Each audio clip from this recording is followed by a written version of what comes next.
See, that means I don't went over my time messing with y'all. So again, that is that's to say that if you feel like you have an issue with fitting into a particular company's corporate culture, you may not, that may not be the place for you.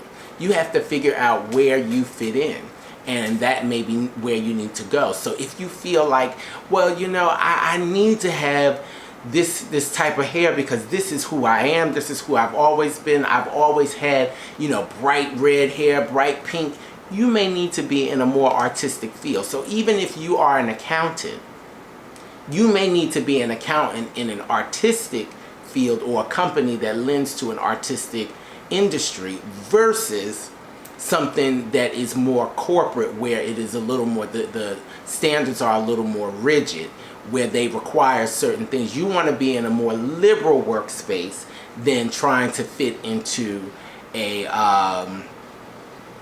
more rigid and structured space.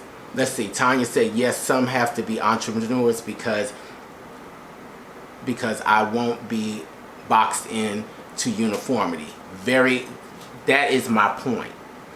That is my point. And I would say somebody, if anybody knows Tanya, I would totally agree, because Tanya has a style of her own. And so even in certain salon settings, somebody may say, well, no, because she's a little too artistic for me.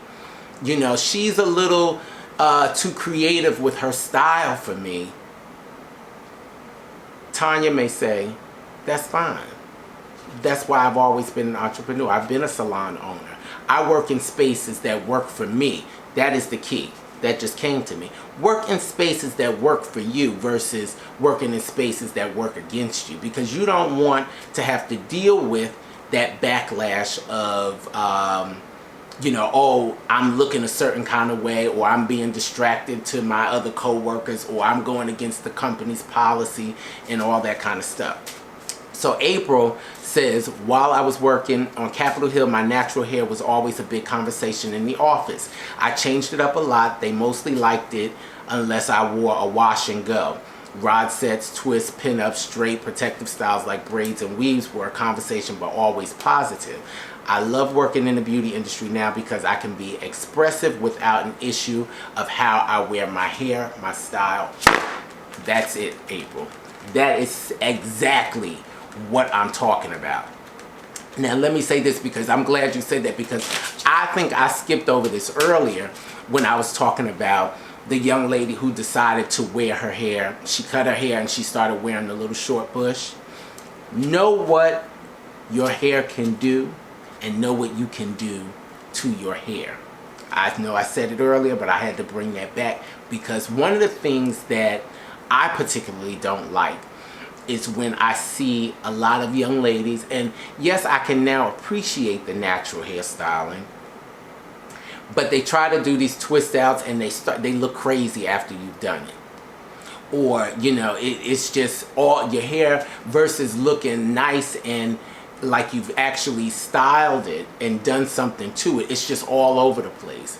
And maybe that's the style in itself, but that's not something that I particularly like. And again, that's my opinion, and everybody got one, but that is my opinion, that sometimes the styles are all over the place. And so I would say this, because I know that a lot of people ventured into the natural because they were like, oh, I want to be able to do my own hair, I want to be able to do this, that, and the third, you know, I want to be able to do it myself. Fine, do it yourself. But sometimes you have to seek the advice of a stylist first. Sometimes you have to go to a natural hairstylist and watch them do something to your hair, and then you can go home and recreate it yourself if you're that type of person.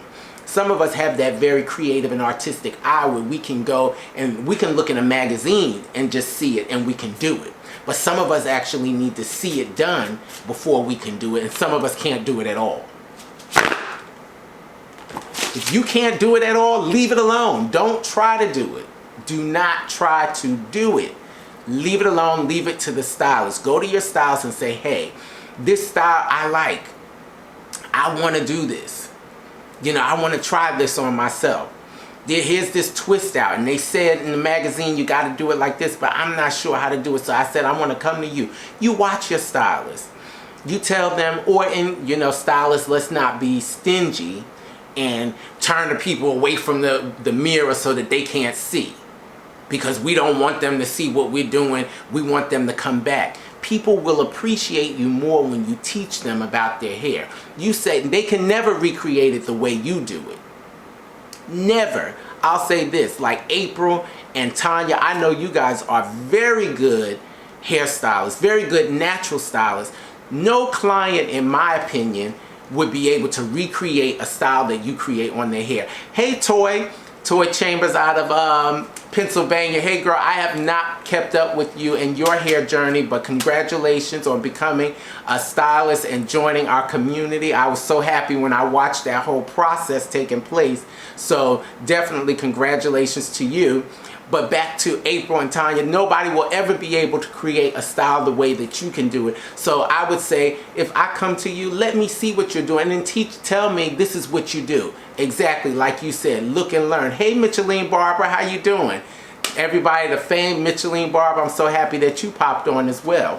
So go ahead and teach them and show them what to do so that they can take care of it themselves. One of the things that I notice when I go out nowadays, I kind of look at, I look at hairstyles. And so I'm looking at some of these natural styles and I'm saying, I'm not sure if I'm in favor of that, because the hair may look dry. It starts to look very frizzy. It looks more unkempt than styled.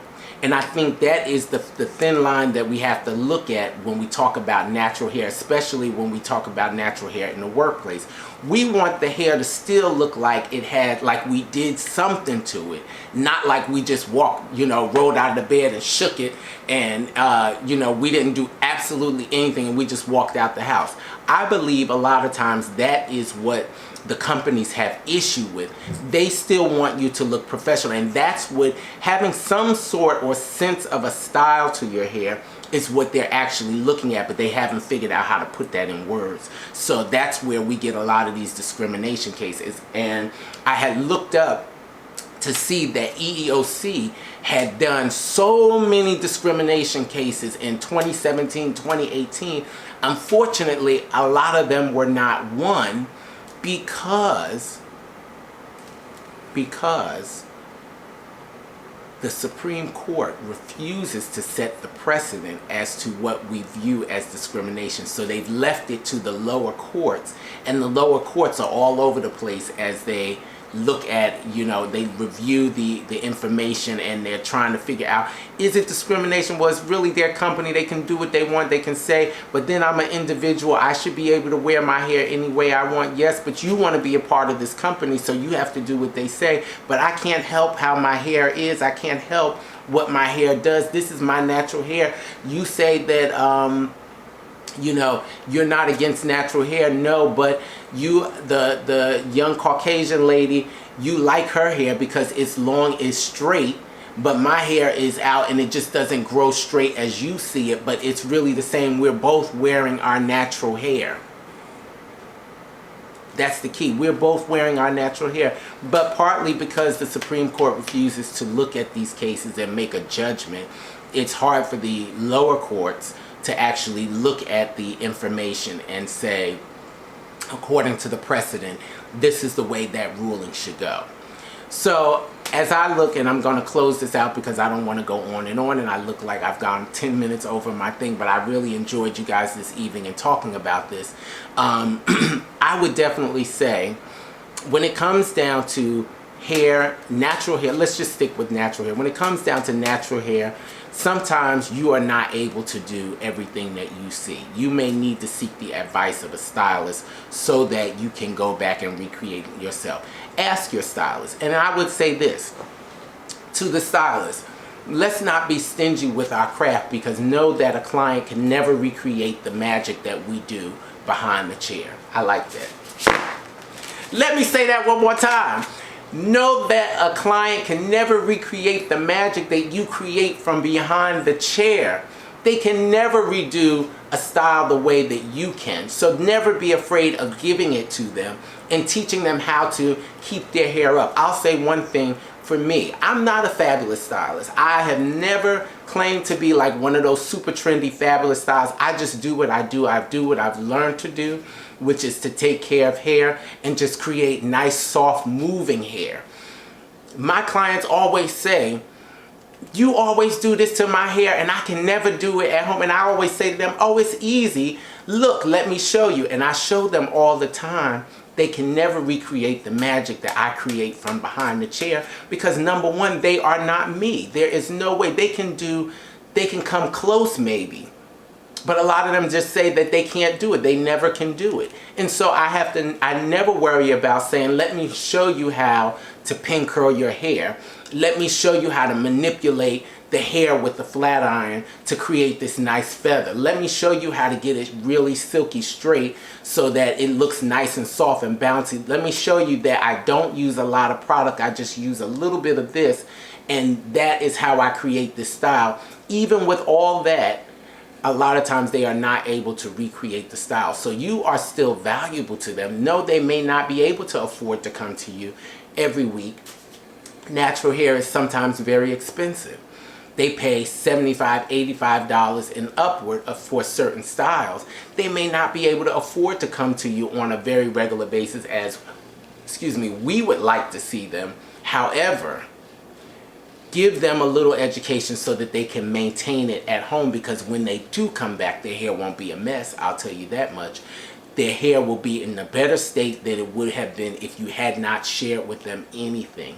So definitely feel free to give them a little something so that they can go home and practice, well, not necessarily practice, but maintenance their hair themselves. So let me go back and I'm just going to read through a couple of comments. April said, absolutely, I got to show my clients how to keep their hair healthy and together in between visits. We got to teach them styling and product knowledge. That is so important to a client. They will thoroughly appreciate you if you tell them, this is what I'm using on your hair, this is how I use it. We know that retail is a big part of our business, and in a lot of African American salons, we do not retail. I don't know what it is. We don't retail. I'll say, like, it took me forever to retail because I did not want to feel like I was selling anything to the client. I just wanted them to come in and experience the experience of being with me in the salon. Come in, get your hair done, and go on about your way. But when I realized that retail for me was also an untapped portion of the industry that can increase my profit line, that's when I said, let me go into doing retail. Then I also understood that with retail, that is a take-home product for the client. It helps maintain their hair when they go home. So it doesn't make sense for you to use this fabulous line of products in the salon and then for them to go home and purchase something from a local beauty supply store or from a CVS or something like that and try to do their hair. Consistency is key when it comes to product. Using various products from various lines, sometimes, I'm not going to say it doesn't work. It doesn't work as well as when you use the line in its consistency from beginning to end, because the line is formulated to work together. It's not formulated for you to add this and add that. Now again, not to say that that doesn't work, because we know it does, but the lines are formulated to work together. So if I have a product product line that I'm using at home, and I have miniature bottles that the client can take home with them that I could sell to them, that's all the better, because again, it increases my profit line as well as it gives them a consistent product to use while they're away from me, and that also helps in taking care of the hair. So the last comment before we go, Tanya said the Supreme Court needs instructor Tanya Coley. Lord have mercy. First of all, I couldn't imagine if you were in the Supreme Court talking about this topic. I would have to be there to witness that. But I want to say hello to everybody who popped on towards the end. I see Leah Lomax, I see my Aunt Rhonda, I see Donald Morris, who's one of my instructors from grade school. I see Myra, who's one of my clients. I see Denise Pearson, who is one of my church members. So good evening to all of you guys. I hope you enjoyed the topic. I know I talked very quickly. I was trying to get a lot of information in and trying to get it in 30 minutes, but I still couldn't do it. I've been on for 45 minutes with you guys, and I absolutely enjoyed bringing you this topic. So I would say that those are things to think about. Let's do a quick recap. If you have children that are going to school, find out if there are any restrictions to hairstyling when you get ready to send your child to school. It should be in their regulations. They should, you know, it's not something that should pop up in the after the child goes to school and they say, oh, that's not acceptable. Show it to me in writing. That's what I'm saying. Show it to me in writing. When you parents, when you send your children to school, ask them for the school handbook. Everything will be in there. The school that I went to that I mentioned earlier, the prep school, we had a handbook. Everything about the school was in the handbook, so there was never any surprise, even down to the point where our headmaster used to say, I'm not going to discuss it, read your handbook, and if you have an issue with it, or if your parent have an issue with it, y'all can go, because I didn't invite y'all to be here. You guys wanted to be a part of what we have going on here. And that set a stage for something. So first of all, he was off the hook. Love him dearly. He was off the hook. He would say stuff like that because it was true. They had everything in writing. So anything that we had an issue with, you were always to consult the handbook first and see if there was something in there about it. And 9 times out of 10, it was. And when it came, we didn't have restriction based off of hairstyling, but we had a lot of restriction when it came down to what we wore. You could either wear the school uniform, which was a polo shirt and khaki pants and shoes, or you could wear a dress shirt, tie, slacks, and hard bottom shoes. Those were your 2 options. Now you could work within like the dress attire with the tie and all that. You could do colors and all that kind of stuff. But if you chose to wear that polo shirt and khaki pants, it had to be that polo, either white or burgundy, and I think gray, and tan khaki pants, and that was it. That was all you could wear. So find out what the schools allow when it comes down to if there's any restrictions on hair and things like that. And then also think about it from the school standpoint. We don't want the child's hair to be distracted. To me, there's no reason for a young lady, age 10, 11, 12, to have braids all the way down her back. That's just, there's no reason for that. And again, like I said, when we see that in the videos, the music videos and whatnot, there's a reason that the weaves do that, because they're trying to draw your eye. They're trying to draw attention. That's what hair does. Those of us who are hairstylists, we know how to draw your eye to various parts of the face by how we cut the hair. This particular hairstyle that I have on, it does something. I'm not going to tell you what it's doing, but it's drawing your eye to a particular part of my face just by where the color lays. That is what hair does. That is what we do as stylists. So there's no need to have a young girl with those long braids. I would say if schools have an issue with it, they need to put a limit on how long the braids could be. If we want to say it's just beyond the shoulder, which to me is an acceptable length, that should be it. And whether they have to add hair to the braids or not, or what the case is, that shouldn't matter. Loose hair to me for young girls is not appropriate. Loose weave hair, I should say. I used to live across the street from a high school, and I would see freshman students, which they are 14, with weaves. Now, again, we wear weaves for all different kinds of reasons. Some of us have scalp issues. Some of us are suffering with different disorders and whatnot, that we have to add hair to our heads to, get the style and just to make us feel a little more comfortable. But those weaves, again, do not need to be all the way down your back, especially not when you're 14. You're making your child look a little too old. When it comes to the gentlemen, I would say find out if the schools have any issue with design work before you go to the barber shop and you pay the barber $40. His haircut is regularly $20, but he's going to charge you $20 more in order to do this fabulous design in your son's head. You get to school, the son gets in trouble, and what happens? The first thing you do is you ready to go up there, you ready to fight, you ready to pop off, because what? You done spent this extra $20, and now the school's telling you that he got to cut it out the head. Find out in advance what is acceptable from the school, or if they have any issue with design work. Because again, a lot of times, in my opinion, it can be distracting to other students because they're more focused, especially younger students. They're more focused on what's going on Johnny's head, the Ninja Turtle, the Nike sign, the all these different characters and things that we put in the kids' heads. They're more focused on that versus what's going on in the classroom. And so I can definitely understand when the school says they don't want those things. But again, we should know those things up front before we even get started. So lastly, let's see, Myra says, so how do you handle parents that don't bother to read the handout from the beginning of the school year? Just curious.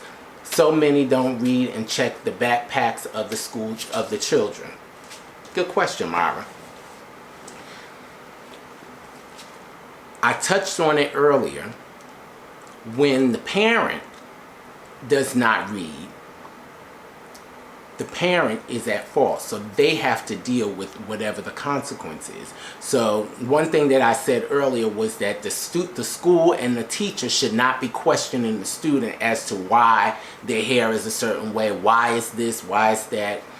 You take it up with the parent because the parent paid, for the hair to be done in a certain way.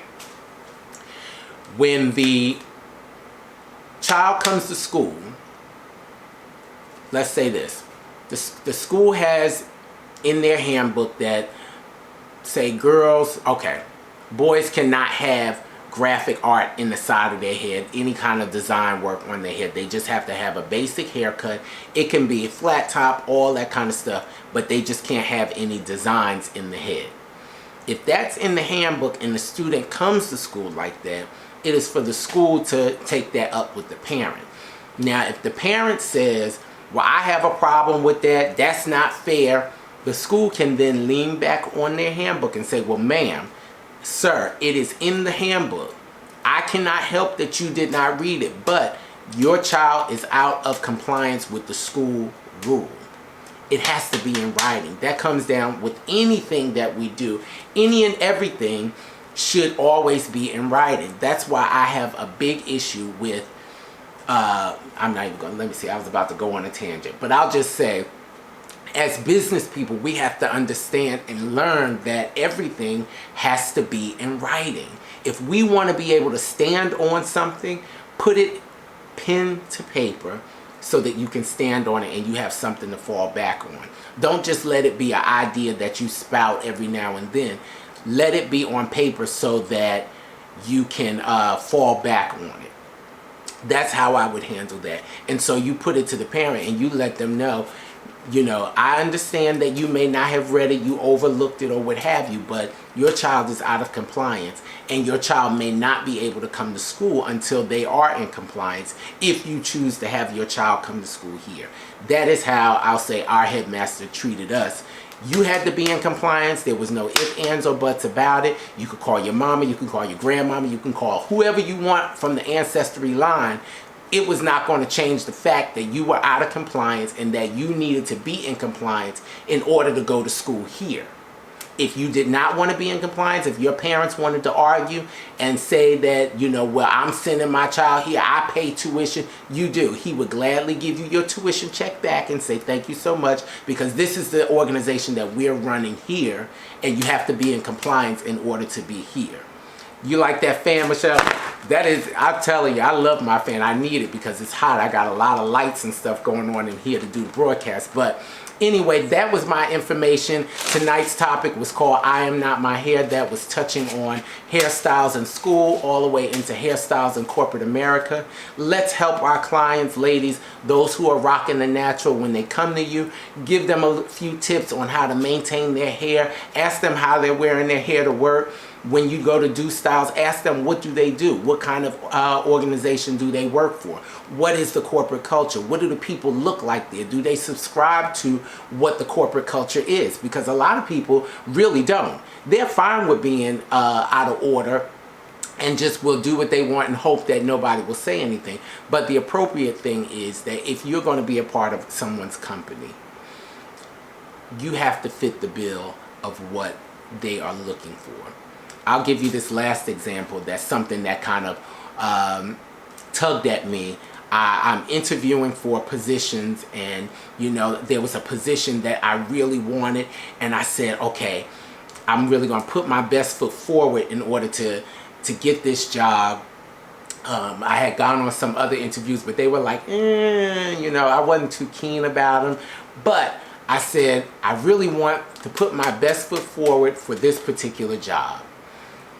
My hair was blonde. And so I know that sometimes, while that is very much in style right now, it wasn't blonde. It was a high level platinum, and it had like done some little silver to it, so it looked white, and I loved it, absolutely loved it. But I was like, I don't know how they're going to read this at this particular company. How are they going to look at it? Is it going to be something that they're just going to see me right away and say, no, we'll interview him, but we're not really going to consider him because that look is not what we're looking for. A lot of times a company is looking for a look as well as what you can do. And I'm not saying that you have to conform to that, but if you want to be a part of their organization, unfortunately, sometimes you have to do that. Now, one of the things that I've done in the past is always you become a part of the organization and then you start to morph into something else. That way, it's not a shock. You're able to get yourself in the door and show them what you can do, and then you can start doing other things. But sometimes you gotta conform when you first go in order to get through the doorway. And so when it comes to our naturals, when we do interviews, I don't believe that we should do our own, little thing where it's going to turn out frizzy. And even though we like it like that. That's how I want to wear my hair fine. You can wear it like that on a daily basis. But when you go to your interview, to me, you're supposed to be your best. You're supposed to look your best. And that's when you may need somebody else to kind of tame your mane for you, so that you can get through the door, and then after that you can start working with it and doing various things. But there's nothing wrong, again, with asking your stylist for a little bit of help. Ask them for a few tips of how to maintain whatever style they've given you, because it will do nothing but help you in the end. So as we close out, I just want to read to you again this passage that it really spoke to me as I was doing some research on this topic. It says, if a company cannot appreciate you and your natural self, they don't deserve all the brilliance that is you. So I'll close out with that on this evening. Thank you all for popping on. Those who came on and popped off and came back and whatnot, thank you all for coming. I appreciate the comments and the conversation. So I look forward to seeing you all next week, right here on Sheer Chat. This was Sheer Chat episode 2 from season 3. If you have any questions or anything, please feel free to send them to me in the inbox, and I will be more than happy to read them, respond to them, and even maybe use them as a topic in the future. So with that being said, this is Dr. Broadnex. I am signing off for the evening, and you guys have a great night.